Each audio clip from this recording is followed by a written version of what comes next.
Hello and welcome to another Actee instruction video. Today I'm going to show you the concept of ActeeChange and explain the game board. So this is what the game is going to look like when you open an ActeeChange game. We have a game board with 24 fields and this is based on the theory of the cycle of change made by Rick Mora.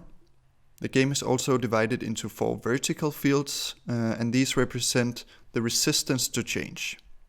You see here that we have, for this particular game, we have 10 stakeholders on the game, and your job is to lead these stakeholders throughout the process of change from field number 1 to field number 24 all the way around.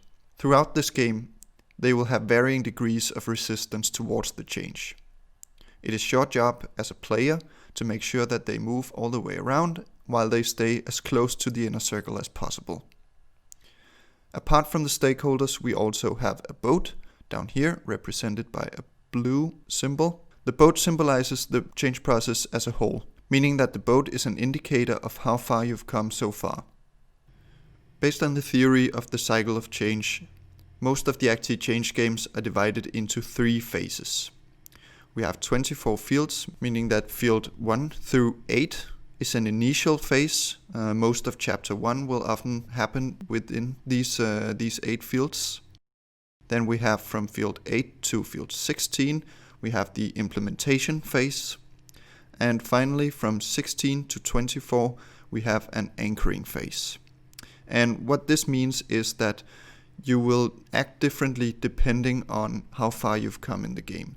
And the options that are down here will also vary depending on how far you've come in the game. One final thing to notice is that we have a score for each of our ActeeChange games. The score is calculated based on how far you've moved the stakeholders and to what degree you have reduced resistance all throughout the game. So basically that means that the position of the boat as well as the stakeholders will be determining your final score. If you would like to know more about ActeeChange, please feel free to explore the FAQ or ask questions in the chat box down here.